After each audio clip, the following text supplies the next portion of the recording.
ஏங்க சொல்லுத்தாங்க நீங்க மணிரக்காரன்னு போறீங்க, ஊர்ல வர 3000 ரூபாய் கொடுக்குறாங்களா பொங்கலுக்கு? இது பொங்கலுக்கா? நான் அப்படி போய் வாங்கிட்டு வந்துருவேன். அந்த இதுல சொல்லுவாங்க, நான் யாருன்னு என்கிட்ட கேட்காதீங்க, வெளில போய் கேட்டு போறேன்ற மாதிரி நான் ஒன்னும் அப்படியே ஈராக்ல இருந்து போயிட்டு அப்படியே வாங்கிட்டு வந்துடுறேன். அந்த 3000 அது ஃபிங்கர் பிரிண்ட் வச்சாதான் தராங்களா ஊர்ல வேற, அதனால அந்த 3000 போய் வாங்கிட்டு வந்துடுறேன் நான். அது அவ்வளவுதான். அவ்வளவுதான். இந்த மாதிரி வெளிநாட்டுல இருக்கிறவங்களுக்கு எல்லாருக்குமே வந்து நார்மலா முன்னாடி எல்லாம் பேரண்ட்ஸ் கிட்ட கொடுப்பாங்க, யாருக்கிட்ட கொடுப்பாங்க. இப்பெல்லாம் அது மாதிரி கொடுக்கறது இல்லைன்னு சொன்னாங்க. நான் போன டைமே கேட்டேன், நீங்க வந்து ஃபிங்கர் பிரிண்ட் வச்சாதான் காசு கொடுப்பாங்கன்னு சொல்லிட்டாங்க. அந்த 3000 ரூபாய் தட்டு கொடுக்குறாங்க, கரும்பு கொடுக்குறாங்க, எல்லாம் கொடுக்குறாங்க போல. நம்மளுக்கு கரெக்டா தெரியல என்னென்ன கொடுக்குறாங்கன்னா காசு 3000 தராங்கன்றது மட்டும் நான் பார்த்தேன் ஃபேஸ்புக்ல. வாங்கி எல்லாரையும் வந்து பொங்கல் வந்து நல்லா செலிப்ரேட் பண்ணுங்க. நம்ம காசு தான் கவர்மெண்ட் திரும்ப கொடுக்குது, நம்ம கிட்ட வாங்கி தான் கொடுக்குறாங்க, அவங்க காசு யாரும் கொடுக்கறது கிடையாது. அதனால பொங்கல் எல்லாம் செலிப்ரேட் பண்ணுங்க. இந்த நேரத்துல எல்லாருக்கும் பொங்கல் வாழ்த்துக்கள். மெயினா வந்து என்ன சொல்ல வந்தேன்னா, அவனா வந்து ஒய்ஃப் சொல்லுவாங்க, நாங்க வந்து குடும்பத்துக்கோசம் எவ்வளவு சாக்ரிஃபை பண்றோம், எவ்வளவு சாக்ரிஃபை. நானும் அவ்வளவு சாக்ரிஃபை பண்றேன். எதுக்கு சொல்றேன்னா, பொங்கல் வந்தாலுமே சின்ராச கையிலே பிடிங்கிற மாதிரி சிங்கப்பூர்ல இருந்தா சிட்டா பறந்து வந்துருவோம் பொங்கலுக்கு. ஒரு வருஷத்துக்கு ஒரு முறை தான் ஊருக்கே வருவேன், ஆனா கரெக்டா பொங்கலுக்கு வந்துருவேன். எங்க இருந்தாலும் ஊர்ல பொங்கலுக்கு வந்துருவேன் நானு. நம்ம தலைமையில தான் பொங்கலே நடங்கன்ற மாதிரி நினைச்சு நான் வருவேன். நான் வந்துட்டு பொங்கலை வந்து நட்டின்னு இருப்பேன் நான் ஒரு 11 வருஷமா.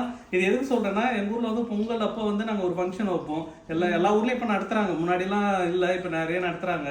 எல்லா காம்படிஷனும் இருக்கும். ஒய்ஃப் ஹஸ்பண்ட் தூக்கின்னு போறது, ஹஸ்பண்ட் ஒய்ஃப் தூக்கின்னு போறது, ஒய்ஃப் தலையில போய் சோடா பாட்டில் உடைக்கிறது, இப்படி இப்படின்னு வச்சுன்னு இருக்கிறாங்க இப்ப நிறைய ஃபங்க்ஷன். ஏன்னா வீட்டுல பண்ண முடியாது, வெளில வச்சு பண்றாங்க போல. அதான் இது என்னன்னா, இது மாதிரி நல்லா ஜாலியான என்டர்டைன்மெண்ட் விஷயம்லாம் நடக்கும்.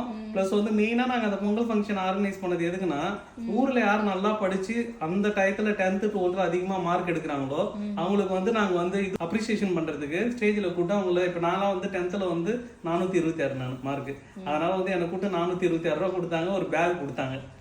ஆமா, 420 எவ்வளவு மார்க் எடுக்கிற அவ்வளவு காசு கொடுப்பாங்க. அப்ப நான் 346 ரூபாய் கொடுத்துருவாங்க. சில்லறையோட சேர்த்து தருவாங்க. உங்க ஊருக்கு வந்திருக்கலாம், உங்களுக்கு வந்திருக்கலாம். 346 ரூபாய் கொடுத்துருப்பாங்க, நீ வாங்கிட்டு போயிருக்கலாம். ஃபர்ஸ்ட் மார்க் யார் எடுக்கிறாங்களோ 10th 12th அவங்களுக்கு கொடுப்பாங்க.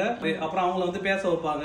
அப்ப அவங்க சொல்லுவாங்க, அந்த இந்த இதுல பேசின மாதிரிதான், என்னது அவருக்கு பிள்ளையா இருக்கிறதுக்கு நான் தான் பெருமை பண்ணணும் அப்படின்ற மாதிரி நான் வந்து ஸ்டேஜ்ல வந்து பேசினு இருப்பேன். எங்க அப்பா அம்மா எங்களை கஷ்டப்பட்டு படிக்க வச்சாங்க.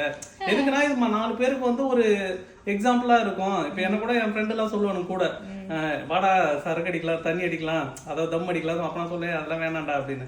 அப்ப சொல்றாங்கன்னா, ஊர்ல உனக்கு என்ன மந்தவெளியில சிலையா வைக்க போறேன்னு கேட்பானுங்க என் ஃப்ரெண்டு. அப்ப நான் நினைப்பேன், நமக்கு மந்தவெளியில சிலை வைக்க வேணாம், நாம 4 பேருக்கு எக்ஸாம்லாம் வாழ்ந்துட்டு போனா போதும். எக்ஸாம்லாம் இப்ப நான் போய் சொல்றேன், டே குடிக்காதரா, தம் அடிக்காத சொன்னா போடா நீயே குடிச்சு நிக்கிற, நீ வந்து சொல்றேன்ட்டு போவாங்க. நம்ம குடிக்காம இருந்து அதெல்லாம் சொன்னாதான் அவங்க கேட்பாங்க. ஓகேவா?